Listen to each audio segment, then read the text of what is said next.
Hartlik goeiemôre, mag hierdie baie ryklik seën as sy wonderlike doel in die hart en lewe ook so bereik. Nou lieve vriende, 'n rooi bok kan 3 keer sy eie hoogte spring. Hy kan 3 meter hoog spring en dan kan hy tot 10 meter ver spring. 'n Geweldige afstand wat hulle kan bereik. Daar word vertel dat selfs wanneer 'n cheetah hulle gejaag het, dat hulle reg bo oor 'n pad gespring het. So hulle kan geweldige ver afstande bereik met die spoed waarteen hulle beweeg dan ook.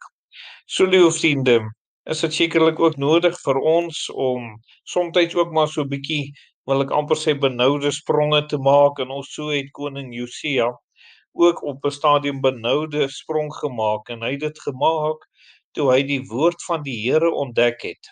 Koning Josia ontdek die woord, liewe vriende, en toe hy die woord van God ontdek, toe dit 'n verandering in sy lewe gebring, 'n drastiese verandering in sy lewe gebring, en dat hy besef het hoe hy aan die woord van God moet voldoen dan ook.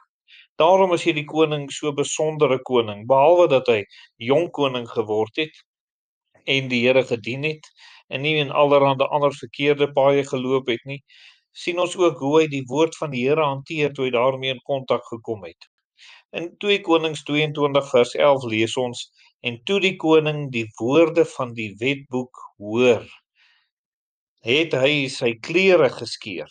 Nou liewe vriende, hier is 'n geweldige saak. Eerstens was die koning gewillig om die woord van die Here te hoor, en toe hy dit gehoor het, het dit 'n reaksie in hom na vore gebring, 'n gewenste reaksie, liewe vriende, sekerlik, wat die woord van God in sy lewe wou gehad het, want toe hy nou ontdek dat hulle so ver buite die wet van die Here is, dat hulle so ver buite die wil van die Here is, het hy sy klere geskeur in rou dat hulle so teen die Here gesondig het.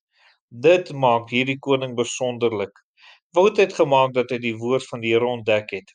Wel, daar moes herstelwerk aan die tempel gedoen word, en ons lees in 2 Konings 22 vers 8, toe sê die hoëpriester Hilkia vir Safan, die skrywer: "Ek het die wetboek in die huis van die Here gevind."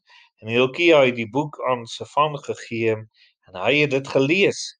En liewe vriende, as dit nie was dat hulle besig was om die huis van die Here te herstel nie, sou hulle nooit op die wetboek afgekom het nie. Wonderlik dat die wetboek van die Here, of die woord van die Here, nog daar in die huis van die Here ook was.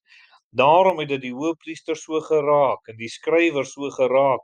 Toe die skrywer ook hierdie dinge lees, kon hy nie anders as wat ons sien daar in vers 10, wat hy sê: "Daarop gee Safan, die skrywer, die koning te kenne en sê: En die priester Hilkia het my 'n boek gegee, en Safan het dit aan die koning voorgelees." En hier is die wonderlikheid, liewe vriende.